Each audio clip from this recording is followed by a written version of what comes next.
and to the republic stands one nation under God, indivisible, with liberty and justice for all. All right. Roll call. Let the record reflect that all board members present and accounted for. Board chair's comments. Nice to see everybody here today. Going for approval agenda. Before we get a motion there, I do have an item to add to the agenda. I have a proxy vote from MSBA. So let's add that in. Action items. G, yep. Remind me when I forget about it later. Even though I write it down. All right, is there any other additions or amendments to the agenda? Hearing none, will somebody make a motion to approve the agenda as amended? So moved. Is there a second? Second. It's moved by Director Lang and seconded by Director Bauman to approve the agenda as amended. Any discussion? All in favor, say aye. Aye. All who oppose? All who abstain? Motion passes 6-0-0. Appreciation, recognition, and presentations.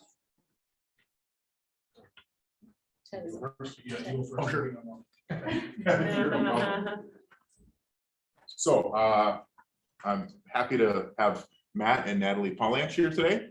And we have a certificate of recognition for their generous donation of uniforms to the community ed basketball program. Both the girls last winter, correct, right? And the boys again this summer into this fall. So they donated about $5,000 for 72 uniforms, both tops and bottoms reversible with numbers and logo for the girls program. And Matt approached me and said that they'd like to do the same thing for the boys program this summer. And so we just got those in now. And so our community ed programs will be fully decked out in really nice, great looking uniforms for when they go play in their tournaments this year. And I think the kids will just be absolutely thrilled with that. So thank you both so much. Thank you.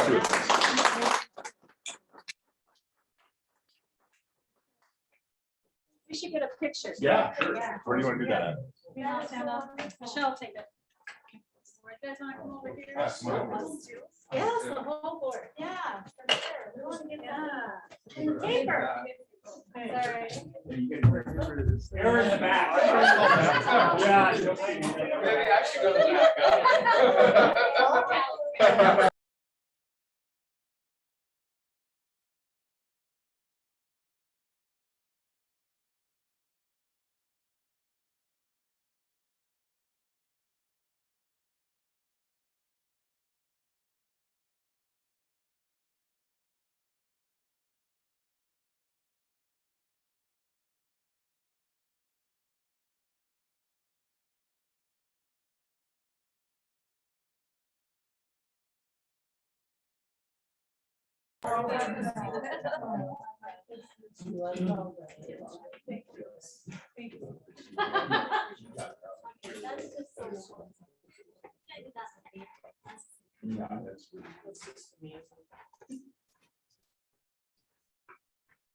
All right, I'm up next.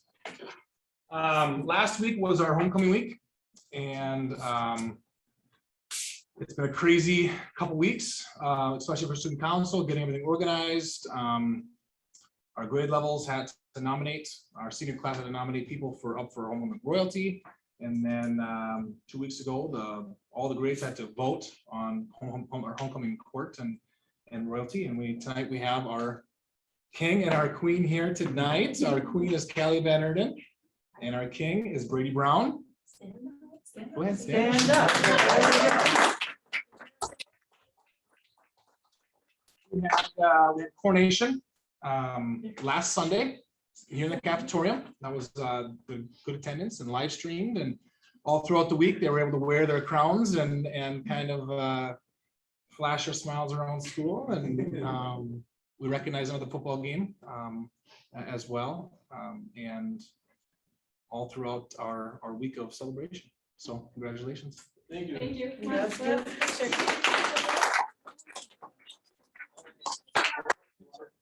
By the way, we just go visit our elementary. I was just gonna add our little. Yeah.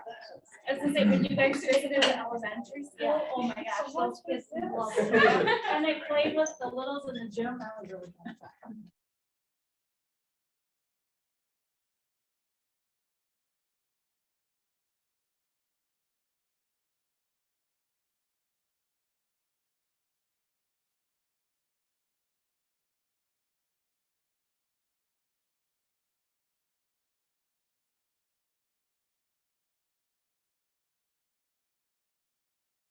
Thank you. Thank you. Thank you for representing the school. Yeah,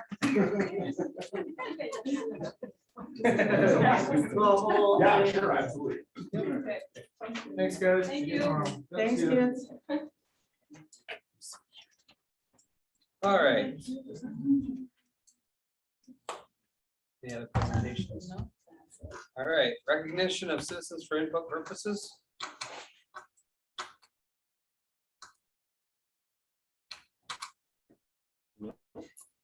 One more time, anybody got something to say? All right. Oh, okay. Sign up on the outside. Can I Oh, still go ahead. say something? I just wanted to, when we had that one meeting where everybody came and they were talking about like back to school, whatever the plan to come back, we were told that the elementary would go back to normal, except like lunches would only have one grade in there at a time. Okay, no big deal. But now, they don't have recess in the morning for the kids. The table is the kids don't get to sit next to each other at the lunch tables. They're actually taped off and they have to sit every other one on it. And so I was just wondering, that was not indicated to us that was happening, but that's what's happening with the kids. And then if they lean over to talk to their friends, they're told that they need to back away and they can't sit next to their friends and stuff.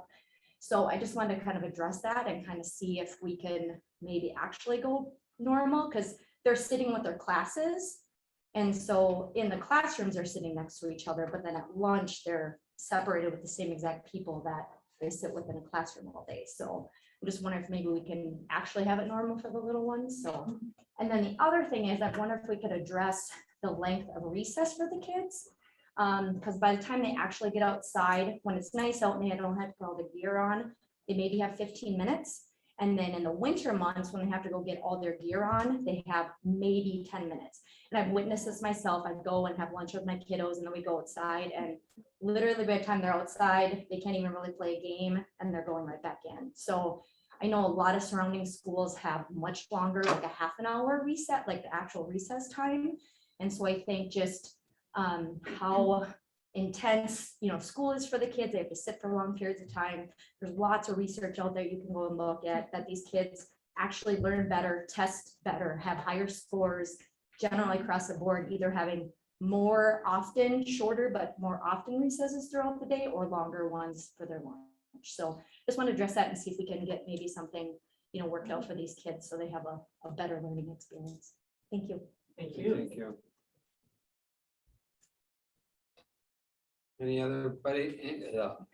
Anybody else for recognition of citizens for input purposes?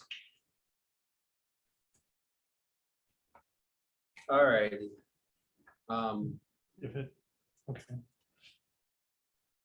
Reports, news, board committee reports. Board Chair, mid-statement on September 8th, and again, a lot of people who have resigned and a lot of new hires. So that's usually what it is this time of year. They're contracting the St. Francis Wellness Center again for usage for the children who have disabilities or limited abilities, I should say. And they've been really, really active in trying to find people to fill the positions that are now empty. So, Other board committee reports? Policy met. You'll see we've moved some ahead for first readings and Do we do second readings too? And third readings, yeah. So, I don't know. The big ones, I don't know, Ryan, you got something to add for that one? Well, the biggest part of, we're looking at 902, right? Yes. Right. Yeah, so the biggest part is solidifying the language that's there for 16 and older using the fitness center. And then those different groups that use the school facilities and who has to pay, who doesn't, all got codified there.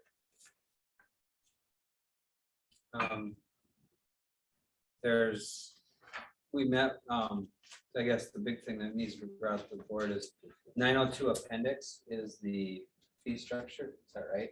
Yeah, And the rules and etiquette, there's a, so we're thinking of having, we're not going to have that come up every year, is that what we said, or that's gotta come up every year? no, only if we change finances, does Right. it have to, and then, so here's what I do know about board policies, and I just got this information. So we can do 3 readings, or it is okay to only do 2. If there's substantive change to a policy from MSB, like lawyers come in, it has to come to the board. If it's just an update in minor language, that actually can stay at policy committee and be updated and not have to go to full board for approval. So if you like the 3 reading options, that is a 3-month process then to get a new policy implemented. We could do is just bring a list of pending policies that will be going to committee prior to it actually getting there, so the board knows the list. Then it goes to committee, comes to the next board for the first reading, and then do a second reading. And you can be done with it at that point. So you still have a look at it 3 times, but it would speed it up versus. The majority of the changes that get made in policy are usually grammatical, Yeah. change of the times, that kind of thing. I mean, just the way we use terms, you read it and you're like, oh, that's from the 80s, or, you know, it's just, that's what the majority of the changes are, so. Right, so then we have some policies that are annual and some that are every 3 years. But even those annual policies, they have to be reviewed every year. They don't necessarily get revised. So you may have no revision. If there's no revision, it doesn't come to the board. It goes through the policy committee because it's just a review. And then it would be revised then? And then we just would note on the policy that it was reviewed. Okay. So that review date that's on the right-hand Yep. side of the policy would get updated and the revision date would stay the same because it never changed. Once a change is actually a substantive change is made, then we would update that revision date on the left-hand side. Okay. So if we wanted to start doing it that way, I could bring a list before it gets to policy committee, so you know what's coming. And then we can go to the policy committee and then bring it up for the first read, make any adjustments, and then a second read the next. That sound good? So are you recommending 2 readings then? I am of 2 formal readings where you'll still have the list ahead of time, so you know what's on the docket, as will the public, so the public can review any of those policies as well. Well, they can review any of them anytime they're online, but The talk with that was it kind of got lost in the shuffle. When do you take out the revisions? You do that like after the first or after the second, Right. so this will clean that up. and Michelle has taken the current schedule and kind of shifted it a little bit, so it works better for us to have better. But now it's understanding. green line. I know, except not a green line, because somehow Google makes it green instead of It's red. red line, so when you got used to red lines, now it's green. Now it's green. So- Yeah, all right. So any other committee reports? All right, superintendent report? Sure. So I was at the Massac conference today, actually, for the morning. I was at the new superintendent cohort yesterday all day. Really good opportunity to hear what's happening in other districts and new superintendents from also very experienced superintendents. Today's conference, I of course had to leave early in order to come back for our meeting tonight, but I can tell you that Justice Page and Federal Reserve Chairman Kashkari presented again. Now they have put forward language to change our constitution and how the Minnesota language around education. And so they're putting forward this, and they've been talking to superintendents across the state for the last 2 years around this language. It has not been updated since I think they said 57 is when it got instituted, and the language hasn't changed then. So they're putting forward language now. Superintendents, myself in particular, have given feedback throughout this whole time. We're concerned about some of that language in there. It takes out language around taxation, and it feels like it doesn't give a clear understanding of what a quality education is. So that when you have a term like that, some superintendents feel that that can leave it up for litigation. So they're looking at language options and changes, and they said today that they have language, some authors out there looking at it to tweak some of those things. So we'll see if that actually gets on the ballot. Just to let you know, that would have to be on the ballot for a vote across the entire state. Mr. Chair, Yes. Dr. Rick, I have a question. Are they ever going to include outstate students in outstate schools? Because we are, we were the cusp of education, we were the education before it became intro. And now it's really all the funding really is going there. Do they open it up? The language, by the way, really does. And that's, is anyone speaking for our small schools and communities? Yeah, they said they've gone out to greater Minnesota and talked across the area. I have not heard them here since I've been here for 2 months. So I'm unsure as to how they've actually done that. With COVID, that could have been some Zoom meetings that maybe took place with some of the regions. I'm unsure. I couldn't answer that to be sure. Their feeling is that this language would serve all students, regardless of zip code, regardless of income, any of it. So that's what they're saying. We'll see. I don't know if that'll ever get on the ballot. It should. Some Republicans are interested in it. Some Democrats are interested in it. So I don't know. We'll have to see where that goes through that process. So that was an interesting. Got a lot of star power. Yeah, there is lots of. Thank you. Yes. Also went to our Region 5 quarterly meeting. We don't know if Biden with this full vaccination process, we don't know how that could impact school staff. We did have a discussion about it. They're asking questions. Once I know more information, I'll be sure to let people know about that. And then just so everyone knows, Region 6 meets on Zoom once a week, just for an hour. Just catching up on how, if anything new has come on in different districts. And so those meetings have been very helpful. That's the technical side of the work. I can tell you this homecoming was so fun. The homecoming Olympics was the best ever. Oh my goodness, it was so fun. The kids had so much fun. And I could tell that the teachers were as equally excited to have it back again this year. So I just want to tell you that it really topped off the week. And then to have our wins Thursday night with the volleyball team and Friday night with football team, I'm telling you, that is fun. I keep thinking maybe there's a state birth coming our way.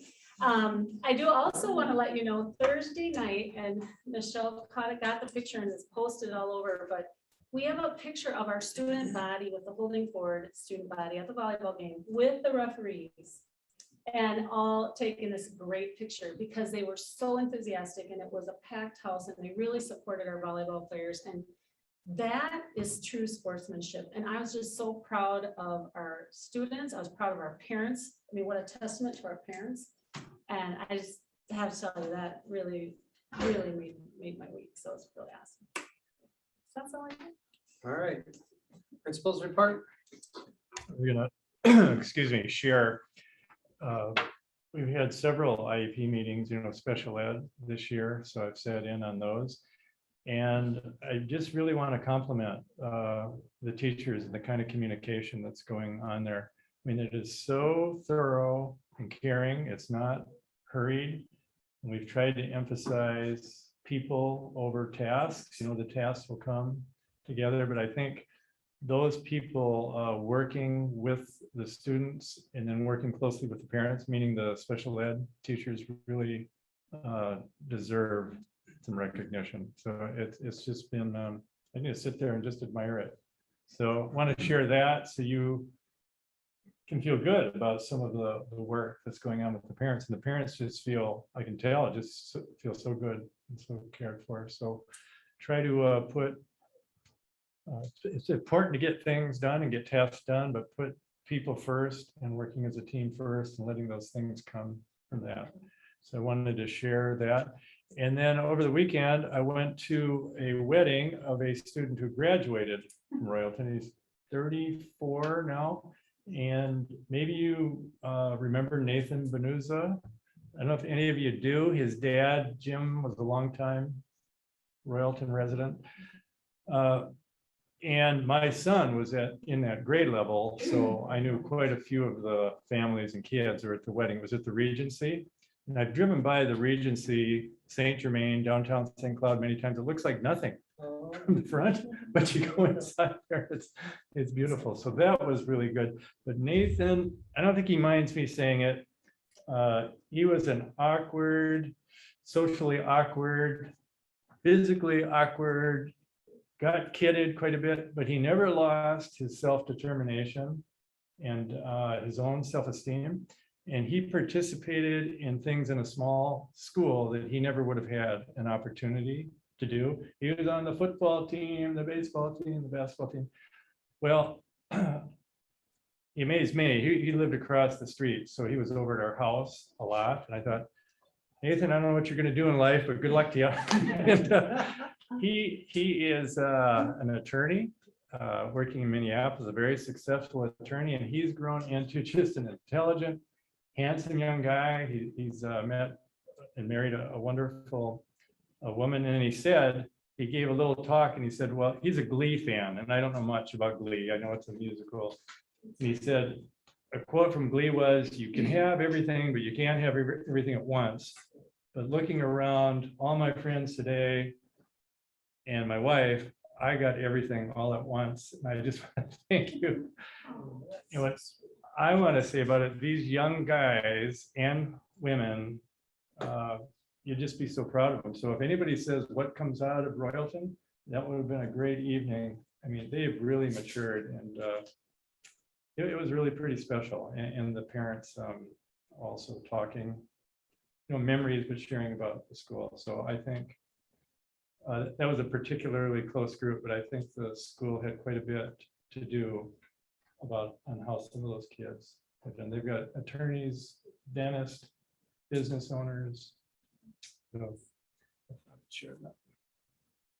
Thank you. All right, any other principals report? All right, athletic director? Okay, I'll give you an update on where we are thus far in our season, give you updates on numbers and whatnot.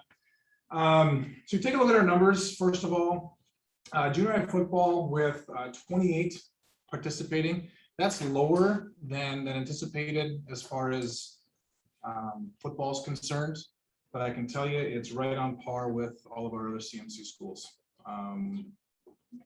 It's a nature of what's going on. Now you take a look at football, we have 43.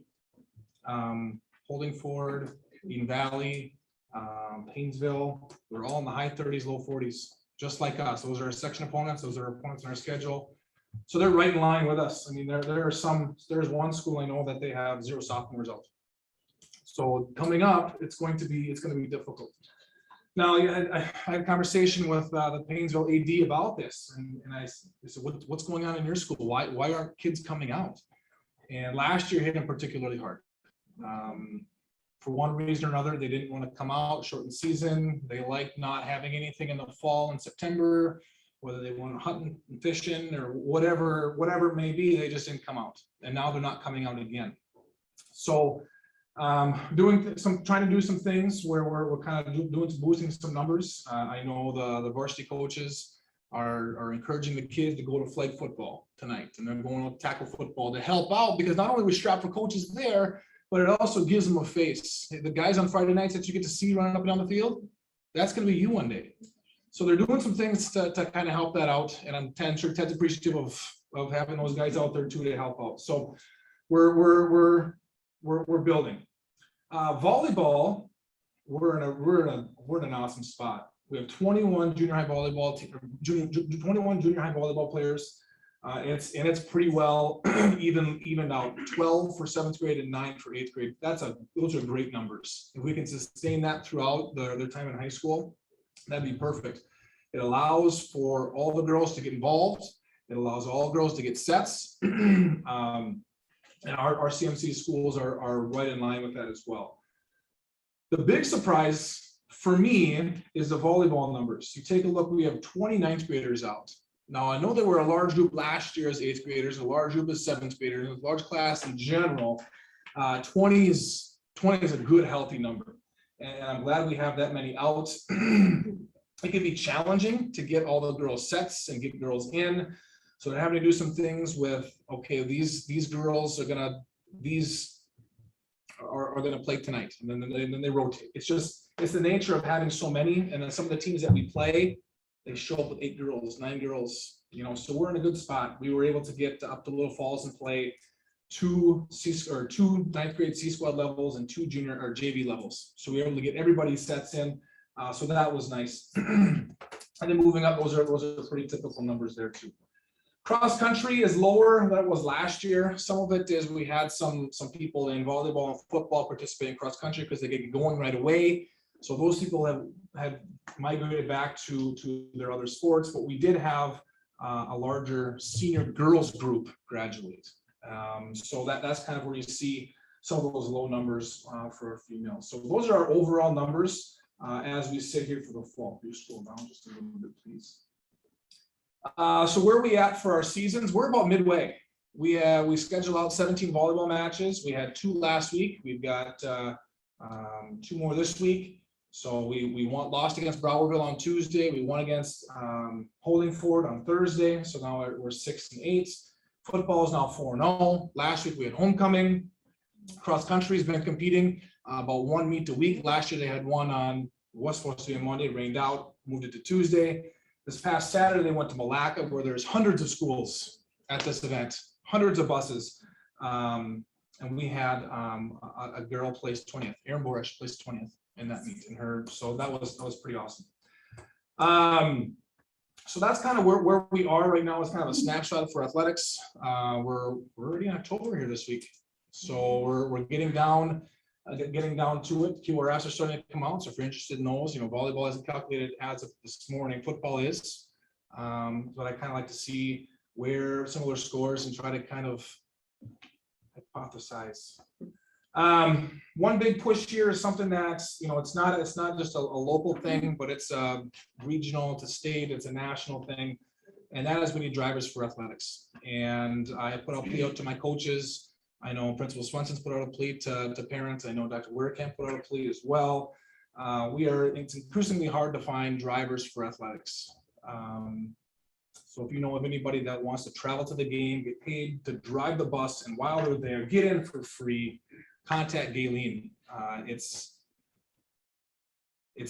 think it's difficult, but I know in February those rules change and it becomes more difficult to get your bus driver's license. Yeah, so if they could get in by November, that's the key, because there's less requirements to go through in order to ascertain that license. So we really do need people to step up if they can. Like I say, if you like a sport and you want to go, why not just drive the bus to get there? Yep. Right? You get paid. The coaches get their. We've put that out to the coaches. We did put it out. I've had a couple So nibbles. let your husband know. That's right. We put it out there. Oh, yeah. So, I know we have got the bus out by, on Highway 10 there. I know we've got stuff in the advertisements and papers and whatnot, and just kind of keep pushing, keep poking. We do need drivers. We've had to get creative with a couple different things. We've had to delay the leave time on Thursday to Eden Valley, 15 minutes. So a route driver can get back from his route, pick up the girls and go to Eden Valley. So it's a 15-minute difference, but at the same time, it can get tricky, especially now we have junior high sports, overlapping, and it can be a puzzle to put it together. So Some districts, I can tell you, have already had to have parents drive their children in order to get to the competition. Now, therein lies an equity issue. You have parents who can't because they're working. That child, what are they going to do? They have to find a ride then, obviously, with another adult. We don't want kids doing out kids. And it's really shaky. And so yeah, the more we can get people on the roster, the better off for us to ensure that our students can make it there and make it there safely. I know some schools in the cities, they'll get you to the event, but you gotta find your own way home. And I know we can never do that, absolutely not, but some schools in cities for a long time have been doing that. They'll get you there, but you can't, they won't get you home. So. That's all I have. All right. Moving on to the consent agenda. The board is consenting to approve the items listed below as presented at one time. At any point, a director can pull an item off the consent agenda for further discussion. Anybody want to move the consent agenda? I'll move it. Is there a second? I'll say,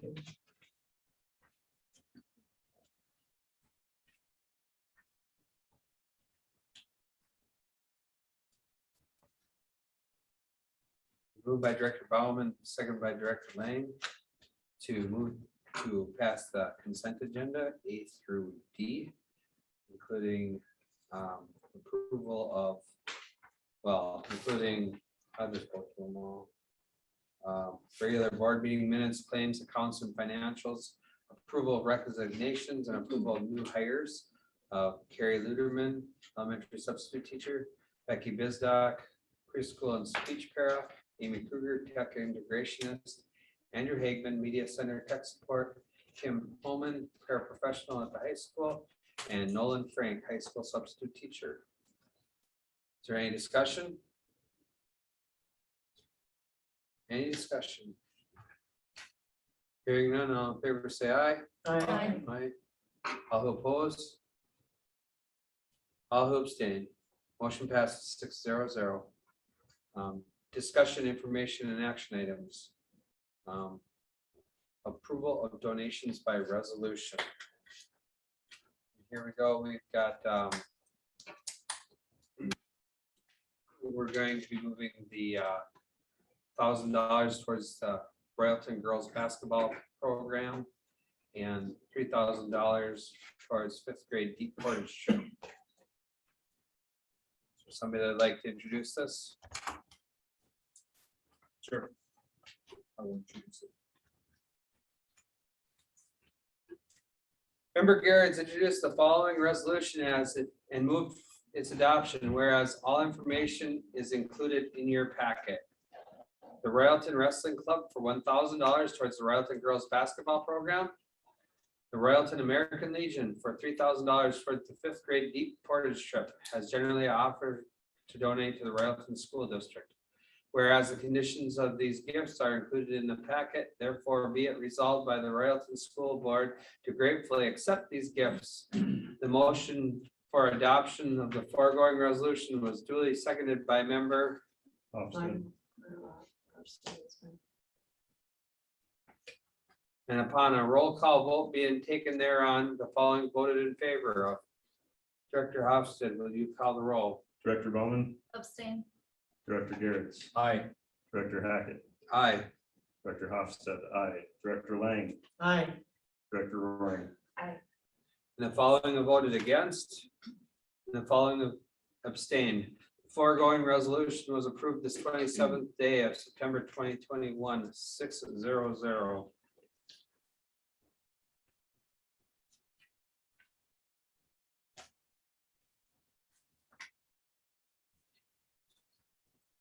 All right, levy certification.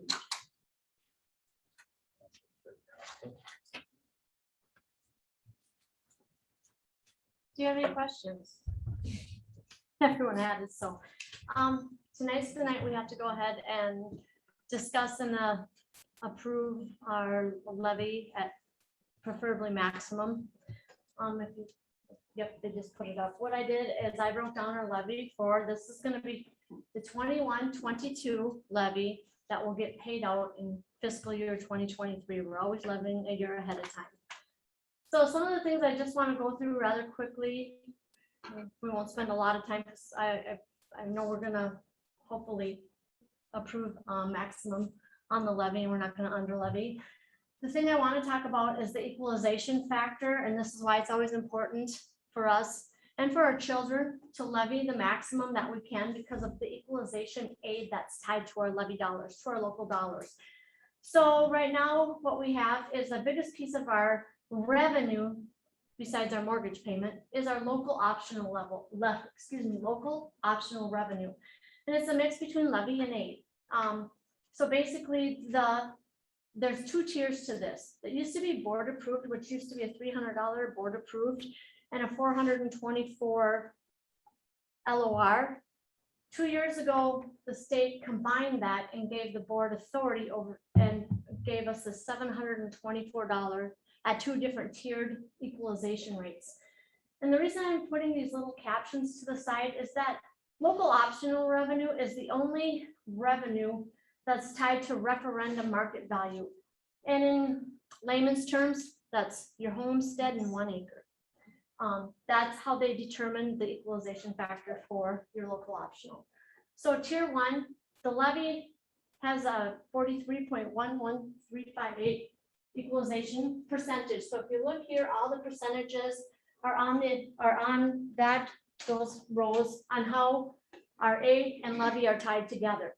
So of that, we are receiving on tier 1 of that 305,000. That's the $300 per pupil unit, adjusted pupil unit, excuse me. So we are actually getting more aid than levy on that first tier. Second tier, on the $424 on the larger piece, it's the other way where tier 2, the levy is equalized at a higher rate than the aid. So I just wanted to show the room here today and the public that it's so important that our aid and levy be shown to the public and to the board so you understand the equalization factor. And everybody should know that we've lobbied hard to get them equalization dollars. And, you know, at a 30%, it doesn't seem real attractive. It's not what we went in for, but it's what we got. So, you know, we would like to see it up that 70% for that too, but it's not. And there's been a lot of lobbying that went in to get them dollars out to outstate or to smaller schools. And what's really important here, and if you guys look at our operating capital, we have one of the highest equalization rates in the state. Our operating capital, we're at a 78% aid factor on our equalization.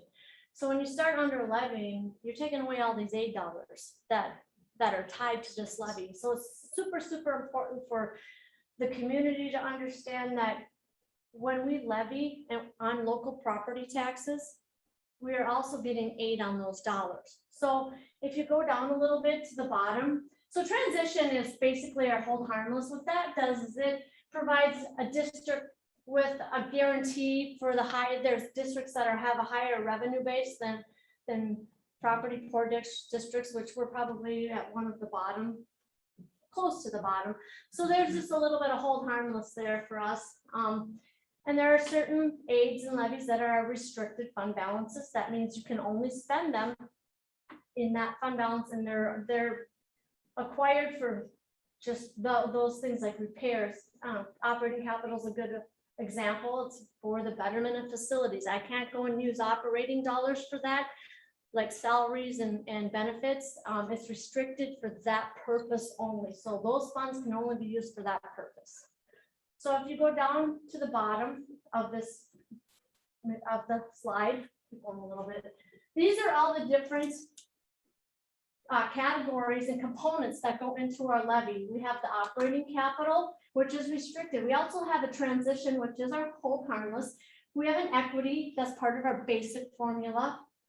We have our safe schools dollars, which is levy only. We don't get any aid associated with safe schools. And right now, and for God and ever, it's been $36 a pupil unit.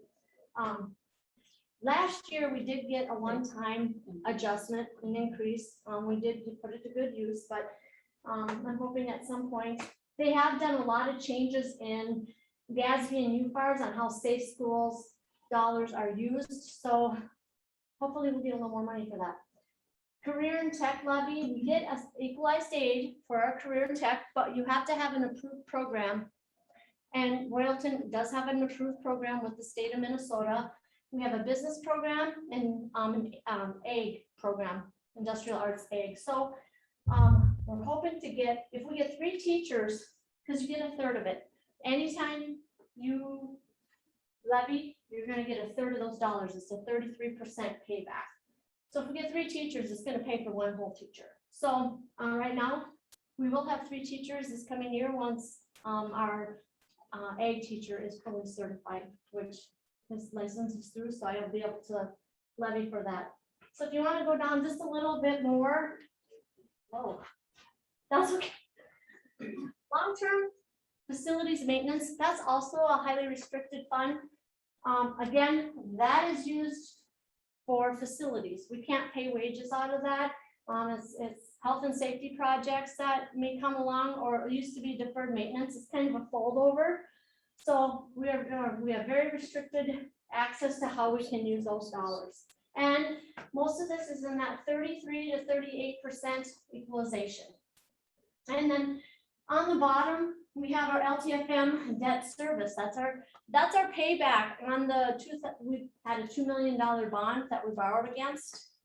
That's our payback on that bond. So if you want to go down just a little bit more, Michelle.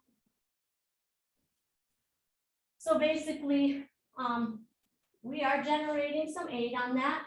We levy, we get equalization on that. And this is what the reimbursement we have to pay back to our own LTFM fund. So we are paying ourselves back for that. So if you go down to the bottom, I break down what our initial levy is. So, and it gets inclusive of what the referendum market value is, or what your net tax capacity is. The county breaks that down into what it should be. The net tax capacity is usually our capital dollars and if we can levy for unemployment. And I'm sure there's a lot of school districts or a lot of businesses, counties, cities that had some issues and needed to levy for unemployment this year, for next year. So basically our total levy after adjustments in our general fund, we're going to levy for $686,000. That's just, those are levy dollars. In our community service, we're going to levy for $46,000. Community service levies, which is our community education. That's our preschool program, our early childhood family education. We don't levy for recreation, but that's a 4-fee service. Those two, they are levied on census data, not on what we are obtaining in the district. It's what our census is in our district of littles. So that's where those dollars come from. So when we look at this total general fund levy, of our levy, we are getting $686,000 in levy, but we're also getting $667,000 in aid that's tied to that levy. So our total aid and levy in our general fund is going to be $1.35 million. And then we're going to add in our debt service, which is $1.572 million. That is set by the state.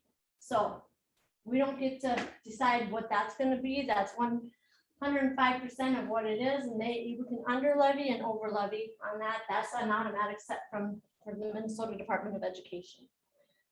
So what we're looking at, our debt is 68% of our total levy. Keep that in mind. That's almost 3/4, it's over 2/3 of what our levy should be. So our total levy amount is going to be $2.3 million that we levy for 21-22 to receive in 22-23. I can also tell you that we've been working with our legislature for the last several years around loosening up the requirements for LTFM dollars. They're so stringent, and those rules were put in place a long time ago, and it isn't really, it's pretty much outdated. So we keep advocating for change there, haven't been quite successful. We always think we're really close, right? We get really close, and then at the end they call their sausage making, and it never comes. Yeah, it's because they don't do anything until the last Exactly, 48 hours. So exactly. Well, and some then- things get lost in the shuffle. They're only giving us I shouldn't say only, we should be fortunate that we're getting money, but it's $380 a pupil. Yeah. I mean, it's been that for the last 3 years. This is the 3rd year.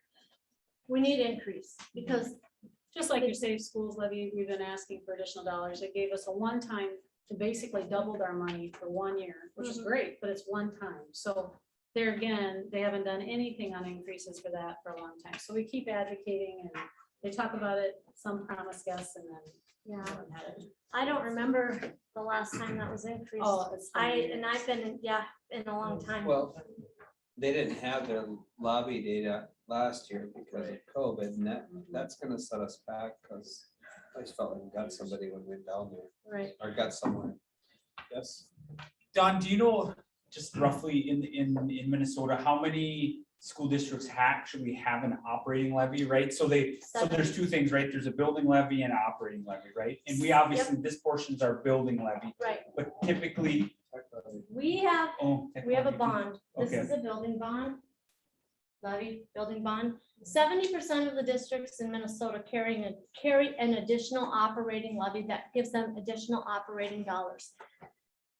We do not carry any additional dollars. We levy just what the state authorizes the board to levy. So we are very fortunate that we can run on our aid and levy dollars, because 70% of the school districts in Minnesota need additional operating dollars to run business. and So, tech levies. So the tech levy is also important to think about as well, because when those districts have a tech levy, what they're able to do is they're able to put their staffing that handle tech, like a David Lem, that staff moves, that cost of that staff person moves out of your general fund into the tech levy. It also allows you to help your cycle of replacement of all of the computers. It allows for those dollars to be used rather than your general fund dollars. So you do have to go out for voter approval for both of those, and they are separate. The other thing is you have two different kinds of tech levy. You can have a tech levy that's just set just for technology, or you can incorporate like science equipment in there, large musical instruments. I was a part of a district that went through it. We called it test tubes, tubas, and something else, technology test tubes and tubas or something, Yeah, because we could use it for science equipment, that kind of thing. So another way to. Any idea how many have tech levies? I do not know that. The only thing I will say about a tech levy versus operating referendum is there's no equalization on that type of levy. It's good to have, as this type of district, we need additional dollars for technology. The only thing we wouldn't get out of a tech levy or a capital facilities levy is the additional equalization, and we're losing about 36% of equalization not having additional dollars, but I mean, that's just total data to work with. How about we call Google or Apple, instead of being the Royalton Royals, would be the Royalton Googles. They can play on Royalton Apples? on Google Court or something. Just sponsored by. Just coming up with New ideas. scoreboards and Yeah. logo. I think. The Royalton Teslas. Yeah, I think it's a good testament to what we have, right, and making sure that we're very financially, Responsible. fiscally responsible. So I think it's something that we just need to keep in mind when we do decisioning and things like that, right? So Yeah. I do support. The thing I wanted to show you, I think I've mentioned this maybe many times, I hope not a lot, but I said we were gonna have negative adjustments on our levy. This was our negative adjustments, and that really based on our referendum market value, that's equalization off our LOR because our people units were down. This is these are positive adjustments because we had gained some reemployment. We had people on furlough, we had people that are on unemployment, so that we didn't levy for, so that automatically gets linked in. So they kind of, obviously, we're still gonna have a negative adjustment, but this really offset this huge negative adjustment. So in the whole scheme of things, this has been this is a really good picture. This is a good picture to look at. So I can also tell you too, with that, the governor is allowing some of his discretionary funds for the ARP dollars to come in to help the offset of that decreased enrollment. We should get those numbers by the middle of October. So once we get those, we'll be sure to let you know what that dollar amount looks like for our district based on that enrollment count decrease. So that'll be a huge help for us. We also advocated for that hold harmless, which got left out, but he's gonna come back in this way instead, so. Yeah, I think this is almost better Yeah, in a way. So this is the short and sweet of the presentation. If you have questions, let me know. I will say I have auditors here this week. So if I don't get back to you immediately, sorry. I'll try. I try to get back within a few hours, but, yeah. Do you have any questions? It's pretty self-explanatory. Any questions for Don? That's all I You're good. got. All right. Thank you, Don. Well, So, Director Hackett's gonna move to approve the levy certification at maximum amount. I'll second. Is there discussion? Any discussion? Last time, any discussion on the levy? All in favor of the levy to be approved at the maximum amount for 2021-2022, say aye. Aye. All who oppose? All who abstain? Motion passes 6-0-0. ESER 3, okay, so about that presentation.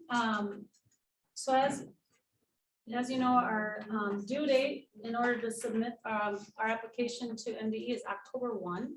So I'll just give you a little bit of where we've been and then where we are landing tonight. So go to our next slide, please. Basically, we have two pots of money that are coming from, it's actually a federal allotment that comes through the state. And one of those is $508,759. The second bucket, so to speak, is called ESER 3 Learning Loss Funds, and those are $127,108. We have until September 30th, 2024 to spend the dollars. But the application requiring the budget is due October 1st, 2021.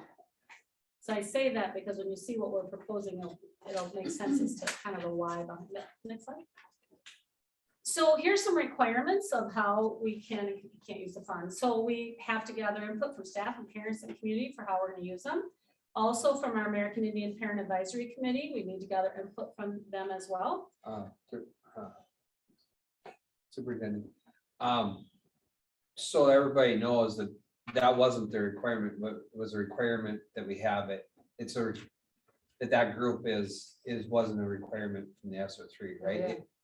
Oh, yeah. I thought it was I just a have to- minority. No. Oh, I thought it was No, whatever no. minorities you have. No, American Indian Parent Advisory. Oh, I thought, No, I thought very that's the, slow. Had to have okay. it note, oh yeah, had to have notice, notes. oh, that's not the way I understood it. Oh, so. yeah, very Okay. clear. In fact, he was very clear on the phone with me Okay, when I asked. for all right. The ESER 3 funds must be used for COVID-related expenditures, but there was very, very broad definition on what that actually means. And then this is another caveat, however, the ESER 3 learning loss expenses must address learning loss specifically. And then again, this application is due the first. So here's kind of our process. So again, when things are due and how much time you have to put this all together, we brought together the leadership team in several meetings in August to talk about what this might look like, right? And we formulated a wish list, and then we planned out how to have our community input meetings. So we gathered the American Indian Parent Advisory Committee together on August 17th, and Dawn displayed the entire PowerPoint to really get down to the nitty-gritty of how the money works. And then also to give a history a little bit about what we did with ESER 2, through the history of this whole pandemic with funding. It was a lovely presentation and I think extremely informative. We then held the community meeting the following night, August 18th, and showed that same PowerPoint to really give those details. Also presented both groups with the wish list that the leadership team came up with just to help jumpstart the conversation. And then had opportunity, of course, to have any other ideas that weren't on that particular wish list. And then if they would, to prioritize what they thought they would like to see happen. So then presenting a recommendation talked about what we were thinking at the work session for here. And then now tonight we're at the actual approval process. So here was that original wish list. As you can see with that first bucket, $508,000 is being allocated. And of course, our wish list came to $1.3 million because that's the need we saw. So I want to point out that first line says contingency of $100,000. The team really felt strongly, since we have 3 years to spend this money, but they're requiring us to put a budget together now, that since they allow us a contingency fund, we want to put money back. What that means is those are dollars that are out there that haven't been specifically allocated, but they would be there for us over the course of the next 3 years to use. Again, we have until 2024. So next slide, the next wish list on our learning loss, we're receiving 127,000. Of course, our wish list is 250,000. There too, we put together a contingency of about 25,000. Again, holding back some dollars that give us some room over the next few years to use those monies for what may come up that we haven't planned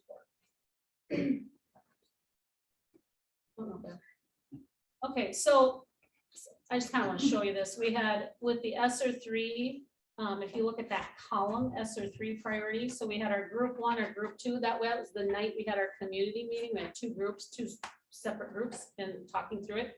And then our parent group was the American Indian Advisory Committee group, is that 3rd bucket. So that's what they came up with on what they thought of expending those dollars, and they're basically their priority list. And then the learning loss dollar amounts, those same groups in that 2nd column, put those together. And then other ideas that they came up with, those groups are in that 3rd column.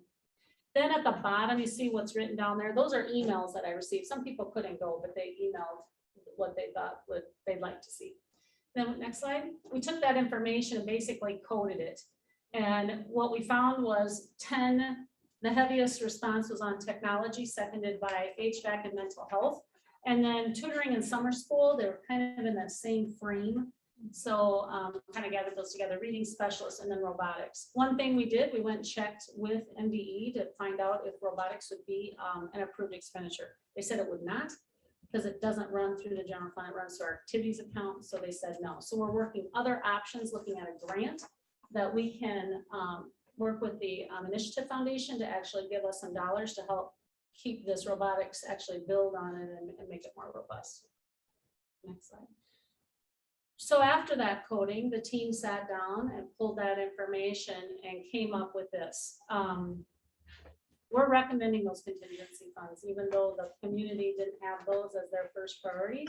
We really feel that when we think about fiscal management, that it's something we feel is best to do. And then we came up with we thought we would upgrade the elementary HVAC. That came out loudly and clearly from our groups.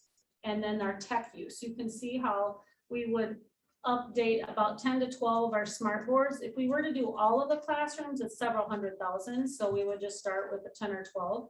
And then the high school teachers, they're up for new computers. So we allocate dollars to them, and then some of our programs. Also a bus, that is an expenditure that we spend now. We get 10 to 12 years out of that bus, and we thought that would be a good use of expense. Also mental health support. So I'm working with North Point, who actually helps us right now and has mental health supports in our buildings right now. They would actually contract with us to put a behavior specialist in our district, covering our entire grade span, pre-K up through high school. So that $25,000 will cover that additional behavior support. COVID's been hard on people, not just kids, but adults. And sometimes when some of these behaviors might be coming out based on just these past experiences of COVID, that behavior specialist can help not only with student behavior with the student directly, but also work with our teachers and other staff to help them navigate how to best handle behaviors. Then we have on the learning loss side of those funds, again, the contingency dollars, holding those back so we have something there for the next couple of years. Taking the reading specialist that was in the assigned fund balance, was going to use those dollars. Rather, we thought we would use it on the learning loss, because that's exactly what they do, is support the academics around loss and learning. And then our interventionist salary, we put some of that in there because, again, interventionists are actually doing small groups of students that are a little bit behind or need some support. And then our ZAP program, which is an after-school tutoring program at the high school.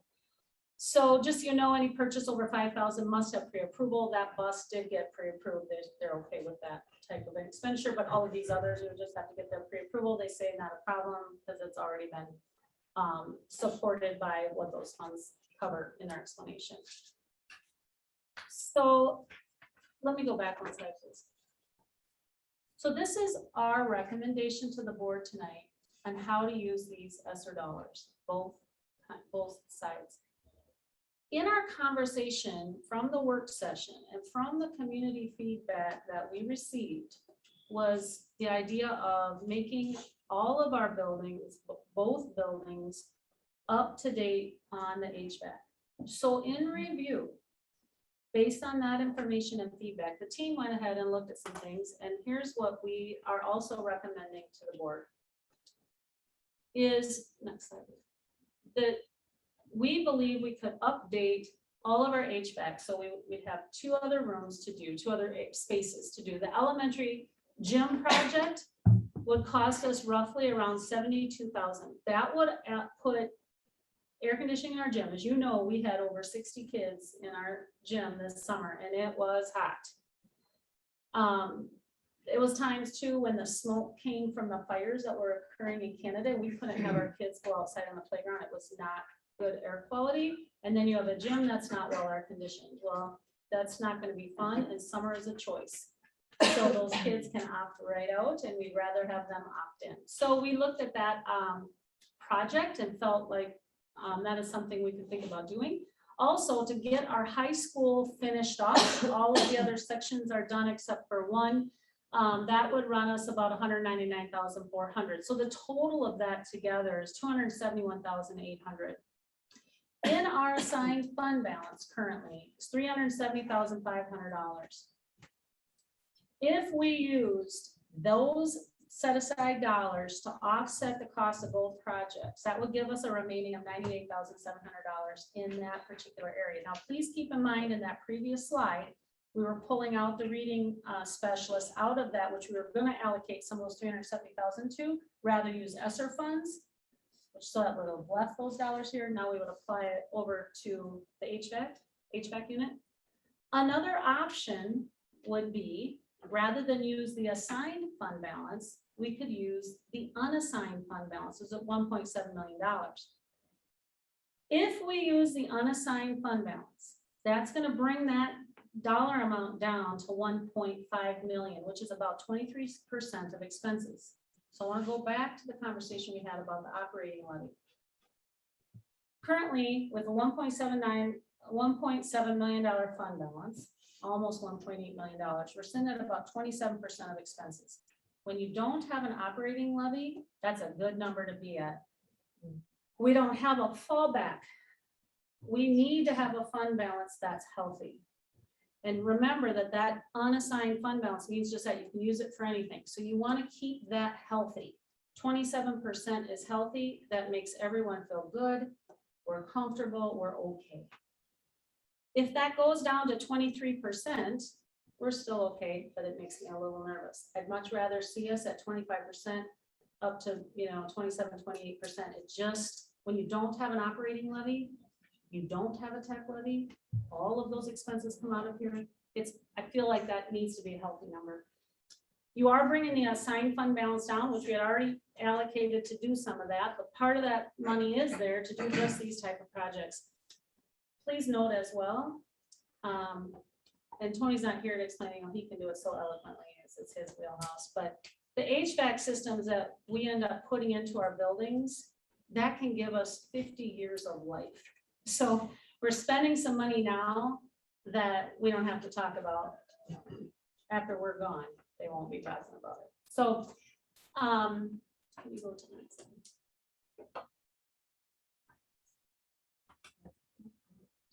Just touch there. So basically, my recommendation with the team's input is to upgrade both of those HVAC systems using the assigned fund balance. It'll get us completely done with HVAC. We'll be comfortable in both buildings as we grow programming in the summer, which we hope to. That gym is going to be well used and comfortable for our kids. So that's what we're putting forward.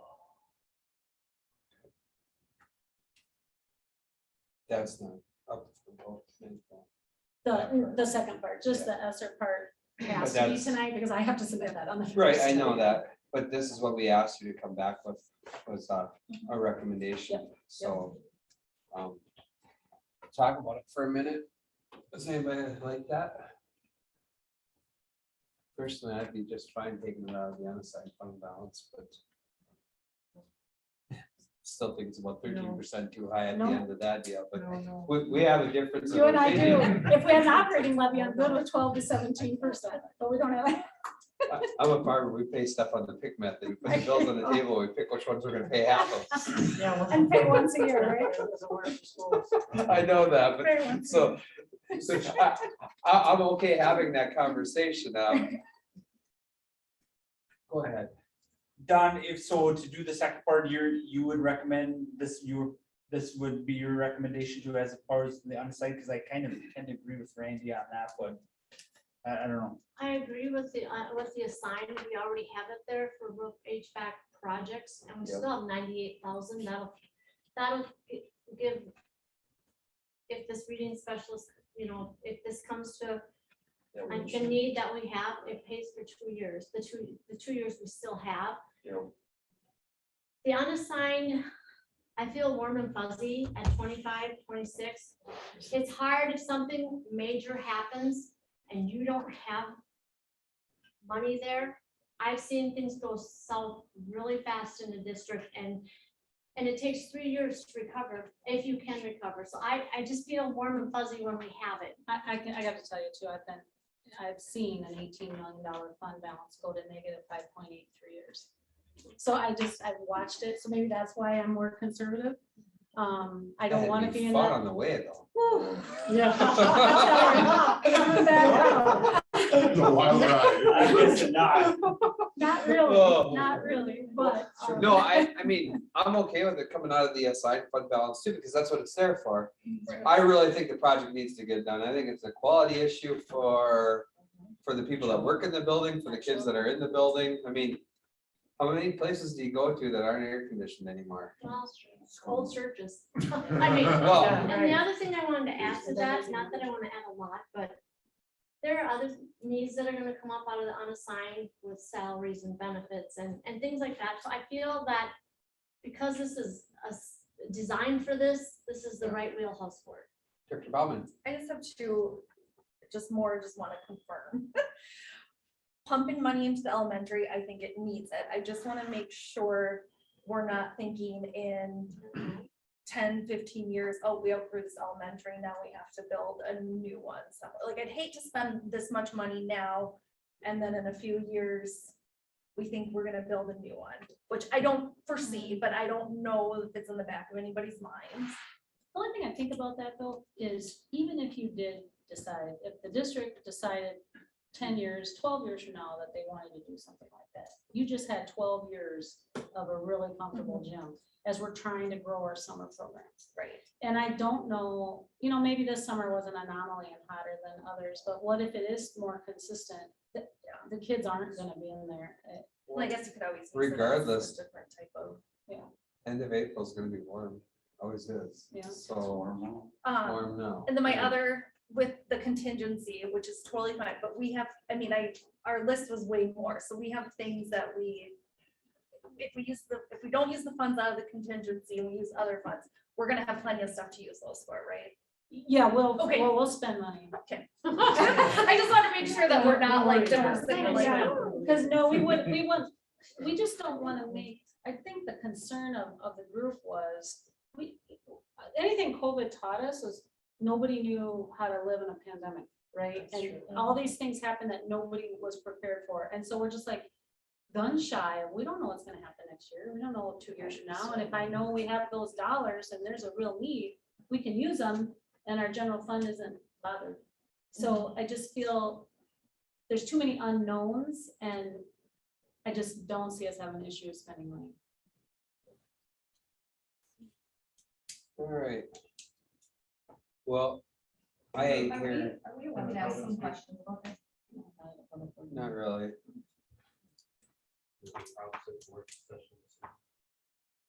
Was that? It's opposite of what the working session outcome was. We didn't discuss this. All right, so Go back a slide, Casey. Just to remind you what you're looking at here is voting, go back another one. what we're talking about voting tonight on is this ESSER $3, which the HVAC in the elementary is being up. Which is what we discussed at the work session. This hasn't changed, this is the same document. I think just, I'll entertain this for a second, but what the board asked was for the administration to come back with a way to provide climate control in both buildings without, because there wasn't enough money in the ESSER three. So that's what they did. They came back with a way to do it. And I think the board's pretty happy with it. I don't know. We maybe have to have another work session on where that funding comes from. For the next HVAC one? Yeah, We can do that. Yeah, The or, non-ESSER dollars. or, you know, let's get done with the ESSER three. We can have that conversation. We can even have it for the next meeting and let us scratch our heads a little bit on it. And, you know, we can figure out where we want that funding to come from, but, I could bring back the yeah, next two slides. I'll bring Yeah. those back for the next board meeting. and have Yeah, a discussion. I know, I'm just gonna kind of pull the board here. You guys are okay with the dollars? It's just where the funding's coming from is kind of the question. So. We would bring that back for the next meeting. I'm guessing if you're gonna want it to get done in the next somewhat, you should probably move on it, especially. But I don't want to vote on it tonight, so I want us to scratch our heads for a while, so. With that, the ESSER three proposal was up there. Somebody want to move that? I'll move that as presented. Is there a second? I'll second it. It was moved by Director Hofstad and seconded by Director Hackett to approve the ESSER three funds as presented. It's up on the board right there. So is there any further discussion on this? Any further discussion? Hearing none, all in favor, say aye. Aye. All who oppose? All who abstain? Motion passes 6-0-0. The ESSER three. Now you have your proposal to mail in. Thank you. Yeah. We'll do that tomorrow. or the next day. Activities Director Assistance, the Assistant Principal position. Okay, so as discussed, we're gonna pull them, as discussed in the work session, and this has been a conversation prior to my arrival, is the idea of changing responsibilities of the AD to actually add assistant principal to the job responsibilities. So it's like this. As requested, we put together a preliminary workload analysis. We've done that at the work session and talked about that. And then what we decided too is, you know, if the board approves this tonight, we will take a year and evaluate and make sure that the position is meeting the needs of our particular district. We can always make changes if it isn't. And so nothing is set in stone forever.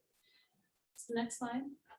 So just a reminder of some of the pros and cons of those three options around an AD/AP versus an assistant activities director and a dean, and then just having an activities director solely as job responsibilities. Looked at pros and cons of those. And then some of the responsibilities you have listed here, what an AD does, ranging from arranging the high school and middle school activities to scheduling extracurricular activities, attending conferences and section region meetings, MSHSL meetings, Minnesota State High School League, supplies, evaluating coaching, hiring coaches, making sure all your officials are hired. Sometimes that can be a challenge, finding officials. And then transportation, as we just talked about, organizing and securing transportation. That is another issue that has been rising here recently. That's it. Then continued responsibilities, create and amend an activity handbook, coordinate with HR to ensure the payment of salaries and coaches. And they do some other things like the fine arts and athletic banquets, the Hall of Fame and that type of thing. Continued assistant principal responsibilities, student discipline, sharing that with the principal, teacher and staff evaluation observations, sharing that with the principal.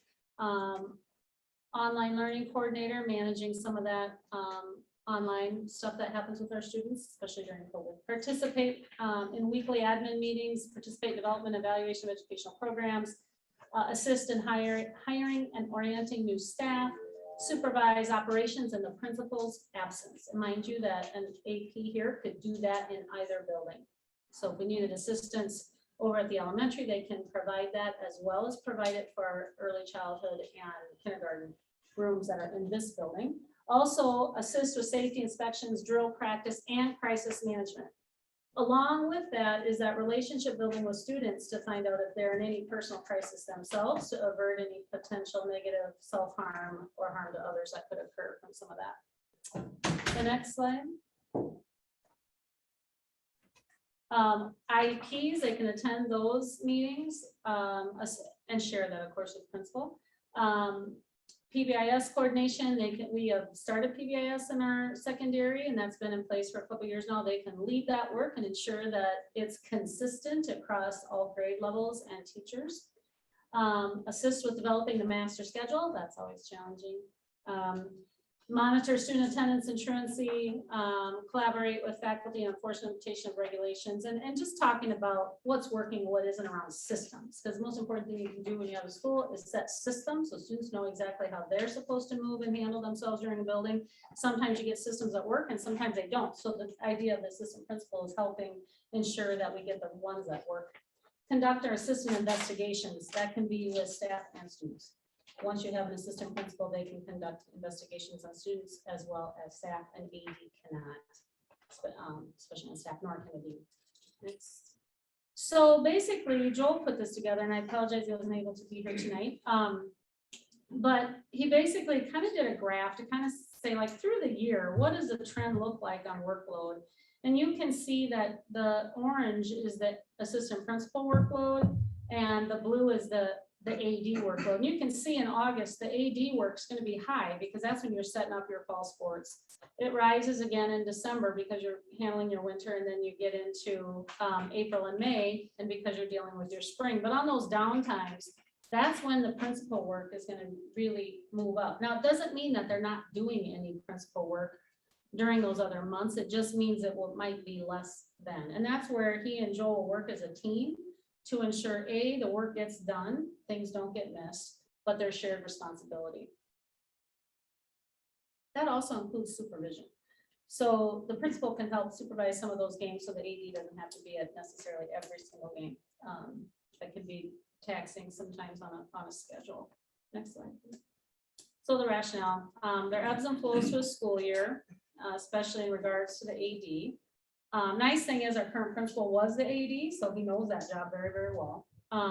The starts and ends of seasons are busy. November, March are slower.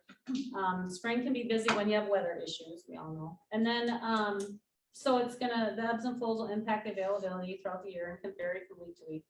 The chart is just a general trend of what we anticipate the workload to be. And then, again, we'll evaluate this throughout the time.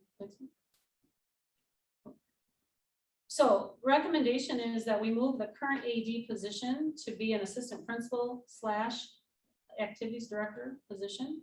And then we want to complete that workload analysis for the position over the course of this year, bring back to the board this summer what we found from the school year, and see if this is the best to continue with this role as we move forward for next school year. All right, discussion. Mr. Chair, Yes. it seems to me that whoever would take this position, there's an inordinate amount of work associated with it. Now, we're counting on the ebb and flow of the sporting seasons, but I wonder if that's going to be doable for both ends, all right? And the other thing too is, will the assistant principal help in the elementary in areas where they may be needed? I know for, absences or things, but, there are other teachers though too that have stepped into those roles. So I just don't know if that position is going to be allocated specifically to the high school, middle school, or if the elementary will get some benefit from that position. That's a great question. So really, the position would necessarily be allocated to the high school, middle school. However, if the elementary were to need assistance, the expectation would be that that position would fill in because we are a team. And so that's what we talk about a lot is that the entire leadership team works together to ensure that the needs get met. So if there were something that were to come up in the elementary, we needed assistance over there for sure. I guess just being negative Nelly, but what if the pandemic becomes a huge issue again? Well, we're gonna need every man and woman on deck. That's where my thinking lies. So, that's fine. Don't say that. Yes, my question after the work session is, so there's quite a bit of work that it crosses the border, you know, with the academics. Yes, know where the academics are as an AD, and you don't know where they are as a AP, you know, so some of that stuff crosses, but if we move the current AD into that role and the day comes he's not here, but is that a role that's out there that more than just Royalton has? I mean, is that a role that's fillable Yes. by more than one Yes. person? Yes. That's my question. No offense to anybody, I just, the one thing I've learned just on my short tenure on the board here is that we have to make sure that the positions are positions and not people from the board. So it's, I like to ask that question, you know, because, you know, everybody has their gifts and this isn't a super, you know, unique thing. Yeah. Not taking anything away from anybody, but I just want to make sure that this is something that we can continue. So I was just, got information from a superintendent who came out of Colorado, came to Minnesota, and that's how they run them in that state because of the opportunity you have with both positions. So what happens is when your AD is also an assistant principal, that whole idea of what happens with behaviors is just a little bit different for the kids, right? Because they're like, oh, you know, they're an athlete. Now the ADs see me in the hallway and they're seeing me on the field, you know, that kind of thing. So that shared, it's just the relationships that happen. You just have so much more flexibility.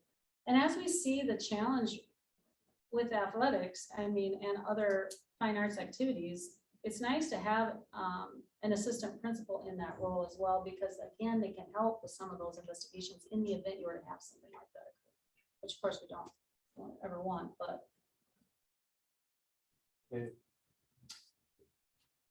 So I think the one thing that I will be watching is to make sure, right, because we talked about getting capacity for the principal, right, to make sure that they have the ability to do evaluations.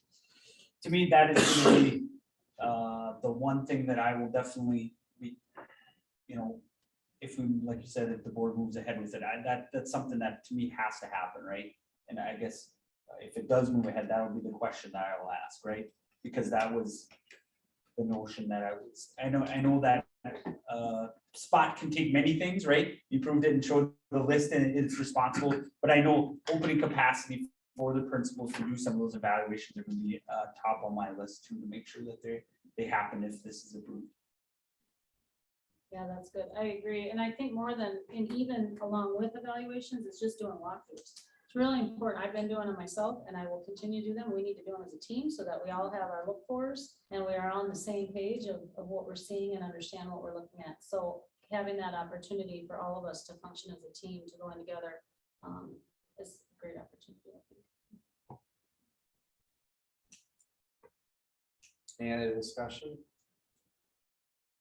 I'm in the same boat. I was hoping to see how, as we open up the capacity for the principals, what those goals were for the principals to meet that they haven't been able to since they've been doing this. So whether it's the number of evaluations or how often or the currency of them, or, you know, as we're going for world's best workforce, or as we keep working on our ladder of HRS.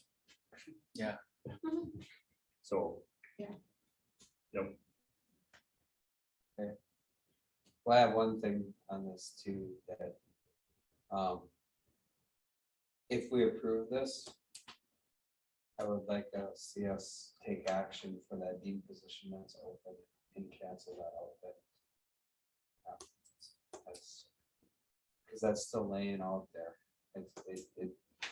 I know we have to approve it to fill it, but I'd hate for you to fill it and that's not approved, so, or a future, It's just, this could come up 10 years from now if we don't take care of it, and somebody said, well, it was approved back in, what is that? That's 3-4 years ago already, so. All right, I have one other question. What's the hiring process for doing that? ADAP. the recommendation was, can you back up one slide?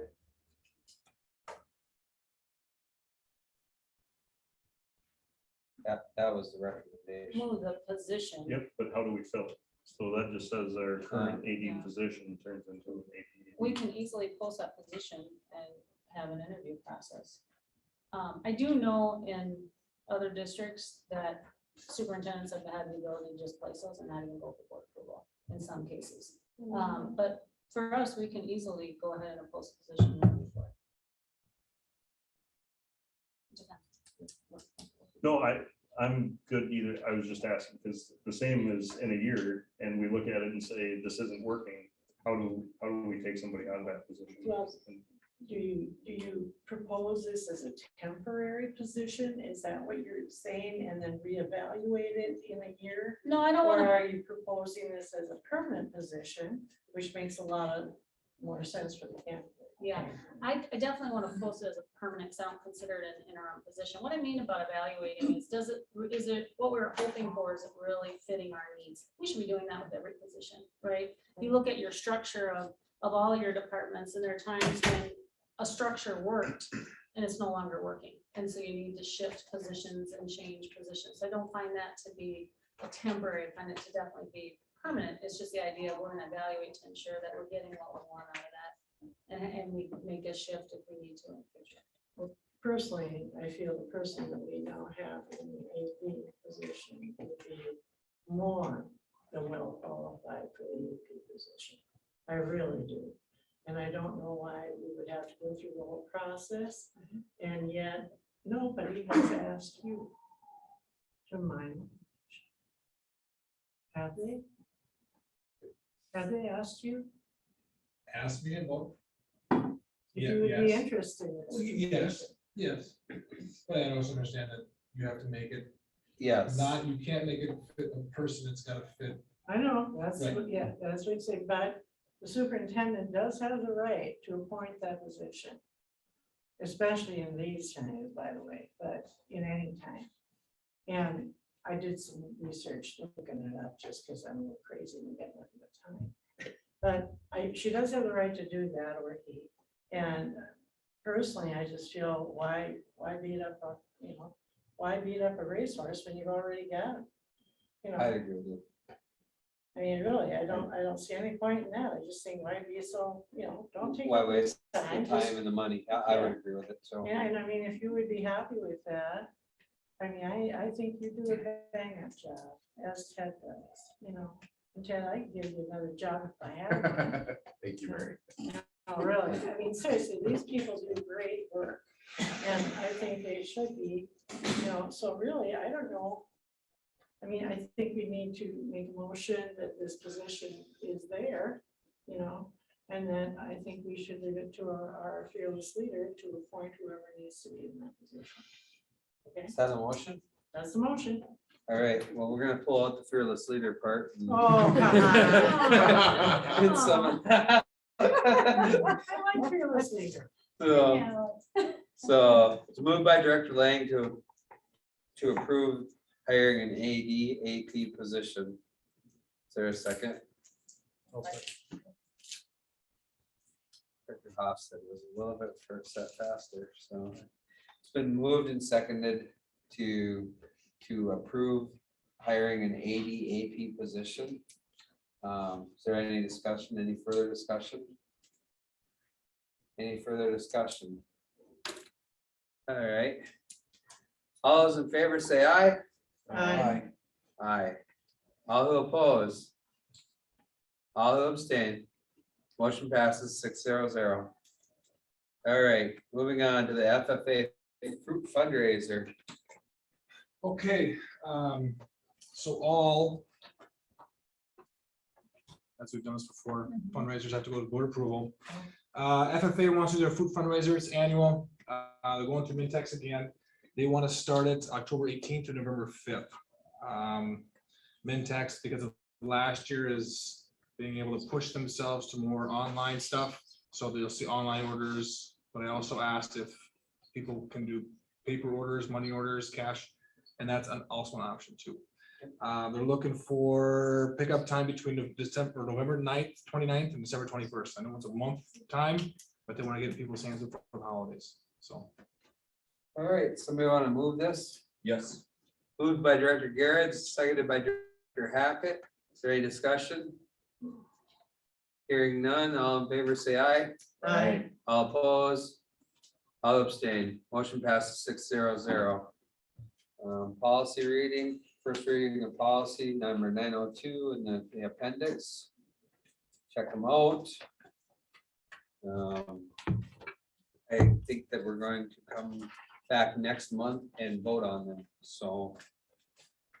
All right, G, proxy. I have here in my hands a green proxy for Minnesota School Boards Association Insurance Trust. So they want us as a school board to vote on somebody for their board of directors, trustee, that's what they're called, trustees. So I have two options. Number one, we can vote for the nominee listed below, which is Kevin Donovan, or we can not vote for the person below Kevin Donovan. That is our options. Seems like the democracy is failing a little bit, but. So, what are your thoughts? Anybody care? You want to not vote or I vote? think we should vote. Let's vote. All right, we were gonna vote for the guy, then I'm just gonna do that by consensus, so, alrighty. And upcoming meeting schedule, Tuesday, October 12th, policy. I won't be there for that one. Okay, Ryan won't be here.